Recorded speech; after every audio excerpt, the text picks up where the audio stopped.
Her fingers brushed mine for a second, then the passport was gone, into my sister's manicured hand. "She deserves the world," Mom said. "You're just dead weight."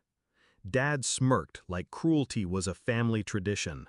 "Let the useless one stay behind. She deserves nothing." I didn't argue, I didn't cry. I only closed my hand over the empty air where my future had just been. They thought I was powerless. They were wrong.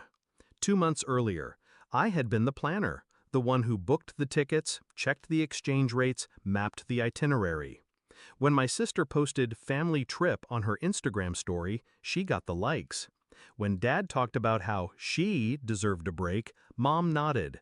I noticed the way they said she and not we. It wasn't the first time. She was the golden child, pretty, charming, unemployed, but in their eyes, that was because she hasn't found her calling yet.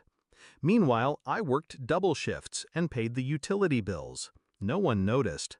Then I overheard it. Mom on the phone with Aunt Lina.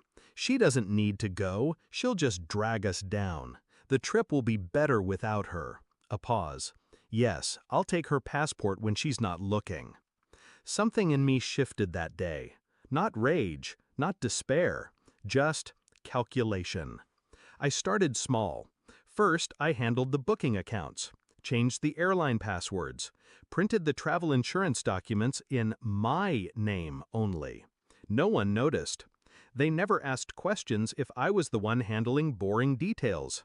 Then I applied for a travel rewards credit card, in Dad's name. I had his ID from the time he told me to just pay the bills online for me.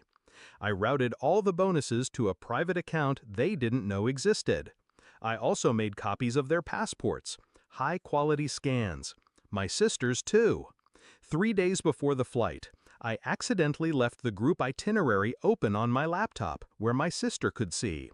She took screenshots, like she was stealing something from me. Perfect. While they slept, I logged in and altered the bookings. Same flight number, same times, except their tickets were now for a week later. Mine stayed for the original date. I also flagged their accounts for identity verification with the airline. That would require them to present original documentation in person at the ticket desk. And of course, I made sure they wouldn't have those originals. Back to the airport. I stood at the gate, my carry-on beside me. Mom and Dad were at the check-in counter with my sister, confident, smug. Then the airline agent frowned. Typed again. "I'm sorry," she said, "but these tickets aren't valid for today's flight." "What?" Dad's voice rose. Mom leaned in, furious. The agent explained. Dates didn't match. Also, their passports? That was when they realized they didn't have them. I had slipped them out of Mom's handbag an hour earlier during the taxi ride. She didn't notice. She was too busy berating me about being grateful for letting my sister take my place. I watched the panic bloom in their faces. Watched my sister's mascara smudge as her voice went sharp. "Fix it, Dad! Fix it!" They couldn't. Security was calling final boarding for my flight. I stepped forward, passport in hand. My passport. Mom turned, eyes wide. You had it all along?" "I earned it," I said. Calm, cold. Dad tried to grab my arm. "You can't leave." I looked him in the eye.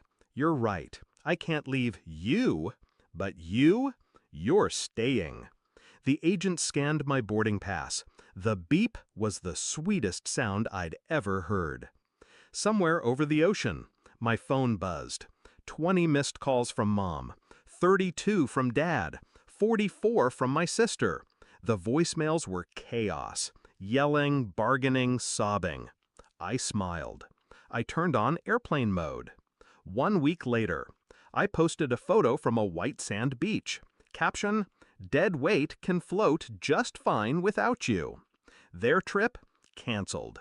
Too many security complications after the passport fiasco. Their travel funds had also mysteriously disappeared into fraudulent charges they now had to dispute. Meanwhile, my own travel account was full. They taught me my worth by trying to take it away. I taught them what happens when you mistake silence for weakness. I didn't steal their trip, I just reclaimed mine.